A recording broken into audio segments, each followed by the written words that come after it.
Good day everyone, I'm Alisa Linasida and I'm with Grammar Journal Balahazia, Johnny Masangkay, Ramel Journal Angry West, and Grayjang Libao. We're here to present our crop tour, so let's get started. Our team have identified several problems that the farmers are facing these days. This includes drastic weather changes, causes different diseases and pest infestations to crops, making it difficult for them to accurately identify unfamiliar diseases and pests threatening their crops. Additionally, traditional weather predictions are somehow inaccurate in the present days.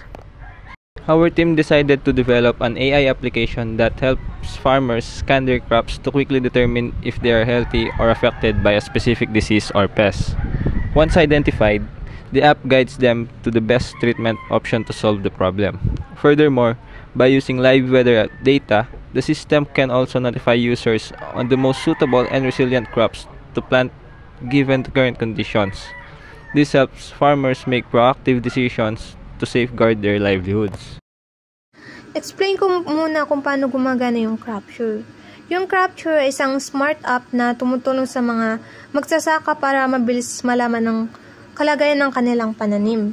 So, how it works? Farmers open the application and takes a photo of plant and crop. Simple lang naman yung proseso. Kukuha na mo ng laruan yung halaman gamit yung app at yung AI na mismo yung mag-analyze kung ito ba ay healthy o may sakit.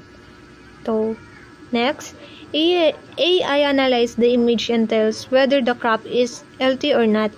It provides information about the disease or pest. Kapag nakita naman ng Cropsure na may problema yung halaman, halimbawa pag yellowing o may pagkatilt o pagkatuyo, magbibigay siya ng malinaw na diagnosis. For example, sinabi nung app na yung halaman is unhealthy o dry at may posibleng may Fusarium wilt, isang fungal disease na nagpapadry at nagpapabulok ng halaman, lalo na kapag tuyo yung lupa. Next.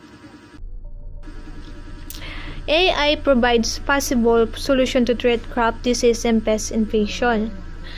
So, hindi lang naman diagnosis yung binibigay ng Cropsure, nagbibigay din siya ng mga recommend solution gaya ng bunutin agad yung may sakit na halaman, sunugin o ibaon para hindi kumalit yung fungus, tapos nagbibigay siya ng paalala na wag i-compose ang infected na halaman. So madaling salita, yung Cropsure ay parang digital agri expert na laging handang tumulong sa anumang oras na kailangan mo. For the weather feature, our system delivers live weather updates and translates them into actionable farming alerts.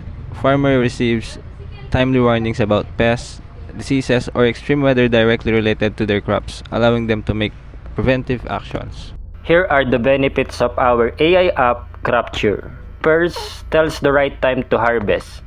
It precisely alerts farmers on the right time to harvest their crops, maximizing yield and reducing losses. Second, disease treatment. Scan crops for diseases and get recommended treatments, helping farmers pass and save their harvest. Last, early warnings. Receive notification about unfavorable weather conditions, potential threats, and other risks, enabling preventive actions.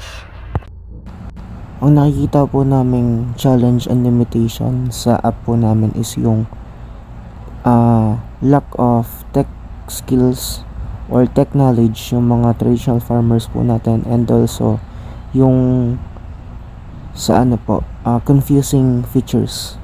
So yun po. That concludes our presentation. Thank you for listening.